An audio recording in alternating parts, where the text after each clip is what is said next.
Kalingap Dan, pero nagmano naman po si Joy. At syempre, wow, maraming napapawaw po sa dalawang mag-love team na si Kalingap Dan at itong si Joy. Dahil nga po, nung time ito ay talagang marami din pong napahanga po ng Team Kalingap nang nakita o pinakilala na po ni Kalingap Rab o Kalingap Dan itong si Joy sa kanyang mama.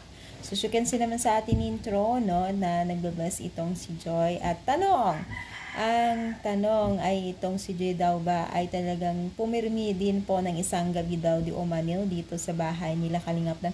Parang hindi guys, kasi malapit lang naman, di ba? Hindi naman malayo yung bahay or saan nakatira yung mama niya, no? Parang I think bumisita lang naman si La Joy doon dahil nandun yung sila Kalingap Rab na habang nagbablog sila, no? So, itong si Joy at itong si Kalingap Dan ay nabuo po yung kanilang love team nang pumunta sila sa Palawan. At yun lang, pagkasabi lang kasi ni Kalingap Dan yung some special someone yung sa damit na pasalubong niya kay Joy, no? So, dyan yung nabuo yung kanilang love team na talaga naman pong tinatangkilikan ng tuloy-tuloy ng nakakarami. So, kita din naman po natin itong si Joy na talagang napaka-loyal po niya sa Team Kalingap at hindi talaga natin nasasabi na itong si Joy ay hindi tulad ng iba, no?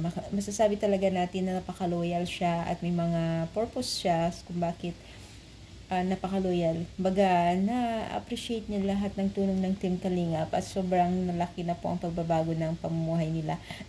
Gaya din po ng mga beneficiaries po nila na tuloy-tuloy po yung blessing, no?